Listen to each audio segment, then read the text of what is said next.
Four Downs with Rich. Here we go. What did you say? First down. All righty then. First down for me on this program is kind of straight up. Put it up, Mike Hoskins, for your first down right here. West Coast bias. Here it comes. Here it comes. All you East Coasters, don't pay attention to what happens on the West Coast. I know because I'm an East Coaster who used to not pay attention to what happened on the West Coast. Yep. Sat there on ESPN for 7 years. It was all about the Northeast. And then when it comes to college football, it's all about the Southeast. Well, now guess what? In the National Football League, every single team 1 week through the 2021 season, from Denver on west, not a single loss on the landscape. The NFC West, which I called the deep end of the pool for years now, everybody won.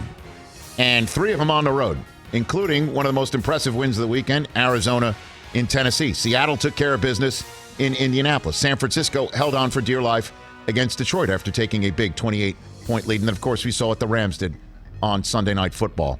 We saw the Chiefs coming back against the Browns to start the season with a big win against a team that thought they could make some hay against them and put a pelt on their wall to start the season in the Browns, but they came back on Cleveland and won that one. Denver went into New Jersey and put the bang thing on the Giants with Teddy Bridgewater, with Vic Fangio's seat all hot. The Los Angeles Chargers, with their new head coach, Brandon Staley, went east. And the offensive rookie of the year took his lumps against the defensive rookie of the year from last year, but came out and emerged a winner. And guess what didn't happen to the Chargers? Crazy-ass stuff with 10 seconds left on the clock. They actually took care of business. And then the Raiders last night, perhaps the least likely victory of all of them, with the Ravens coming in all licking their running back wounds in a crazy contest to wrap up week number 1. West Coast bias, that's what you're going to get here on the Rich Eisen Show, because the best football teams are Rockies West, it looks like. West Side. I'm sure there's one in Tampa that would say, don't forget about us. But there's West Coast bias around here. Second down. Second down.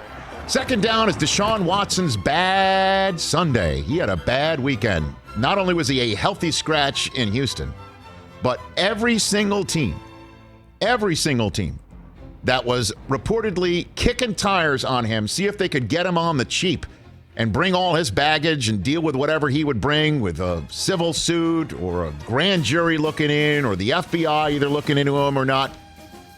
Don't care. He's still Deshaun Watson. At one point, we assume he'll be through all that. We can get him right here, right now. And we don't care if we're going to upset a 2021 apple cart if it gets out. We don't care if we bring him here and we actually sacrifice the season because we do have to sit him out or the league sits him out or anything. We don't care. We're going to kick the tires on him anyway. Every single one of those teams that reportedly kicked the tires on him won. Jalen Hurts, outstanding weekend. Miami with Tua. Yeah, they got a fumble late, but Tua put enough points on the board for that fumble to be the thing that sealed the deal. Miami won. Who else won? Denver, reportedly kicking the tires on him. They won. Carolina, reportedly kicking the tires on him. Could you imagine? Sam Darnold, thanks for coming. You're about to take on the Jets. Now take a seat. Deshaun Watson's here. They won. Even the team that's putting him on the block won. Now then, you could sit here and say real bad weekend because every single team would still probably trade for him at the trade deadline. Yep. But if not if Jalen Hurts keeps balling out, I'm telling you, it was a wild affair. 2 weeks ago, they're all kicking tires on him, and the Texans are like, yeah, we're going to keep on it. We're going to have to hold on to him because we're not selling him on the cheap, but we'll definitely healthy scratch him and pay him to sit there and keep him from other teammates talking to him. They all won. That's wild. Third down. Third down. Guess who doesn't appear to be a homecoming anymore? Cincinnati Bengals. Yeah. Not your homecoming on the regular season docket anymore. Joey Burrow comes back from that knee injury. 20 of 27, 261, no interceptions, and two scores. How about that? Also, the guy was dropping all over the place, dropping passes in the preseason, now dropping a touchdown. The man himself, Jamar Chase, 5 for 101 and 2 touchdowns. Joe Mixon ran it 29 times. 29 times. How about that? 27 throws from Burrow, great number. They ran it 29 times with Joe Mixon for a $127 and a score. And by the way, T. Higgins also scored a touchdown. So the defense, you could say, might need to tighten the bolts a little bit, that it was a Kirk Cousins thing, but they did get a turnover in overtime. Yep. And they turned that game from the Minnesota Vikings, where it looked like the worst they could do was a tie, to the best thing that they could do is a tie. And then the Bengals just won it. Cincinnati took it. And guess who they have this week? Chicago Bears. Chicago Bears. And Andy Dalton. Bengals 2-0. Maybe so. Not an O. I'll tell you what. With what the Bears did on Sunday night, just down the road from us, or up the road from us, in previous season, don't worry, they got the Bengals. They'll bounce back. How does that taste right now? Nope, not at all. Not good. All right, now here's my hot take, my fourth down hot take right here. Hot take. I don't even have to tap dance. You got the plank right there. Down. And just to let everyone know, my buddy at Cedar Spills, Tom Person, gave me this. I've got a hot take plank. I clutched this to let everyone know. One.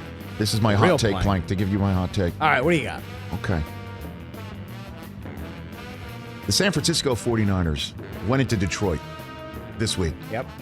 They knocked down Detroit. And you know what the Lions did? They smiled at him. They smiled at him, and they got up, and they hit him twice and took one of their kneecaps. And then they took two more shots from San Francisco. They took two more shots from San Francisco, and you know what? Okay. They took the other kneecap, and they took a bite. They took a hunk at him. Dan Campbell told us what they were going to do. What are you about to say? Dan Campbell said they were going to be the last team standing, but they weren't. But he told you. He told you what was going to happen if you knocked them down. I'm going to say this about the Detroit Lions. Okay. They are going to be, every game this year, must-see TV wow, every week. From Dan Campbell with whatever the hell he's going to say after the game, or whatever. Jared Goff. You know, he's had crazy games here in Los Angeles.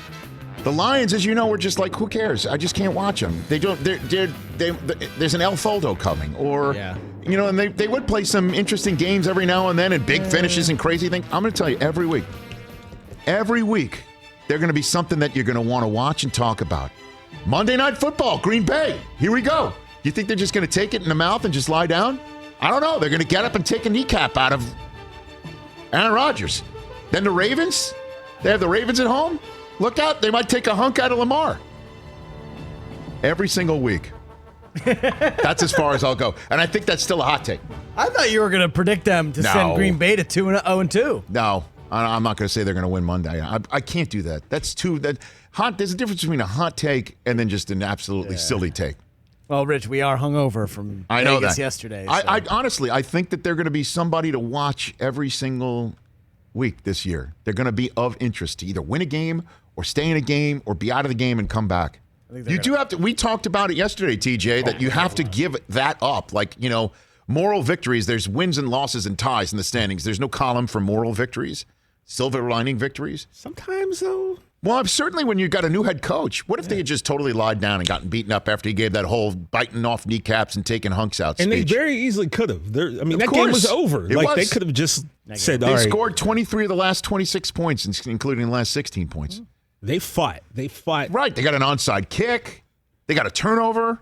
Had a chance to actually send it into overtime. Because I put on Twitter at one point, I was like, if you're not watching this game, right, you're kind of missing out. Like, you wouldn't think so to look at it just on paper. Right. That got very exciting. I know Jeff Okudah being out is definitely going to leave a mark. Oh, yeah. That hurts. That's my 4 downs. Hey, you watched all the way to the end. Thanks for that. Watch more right here.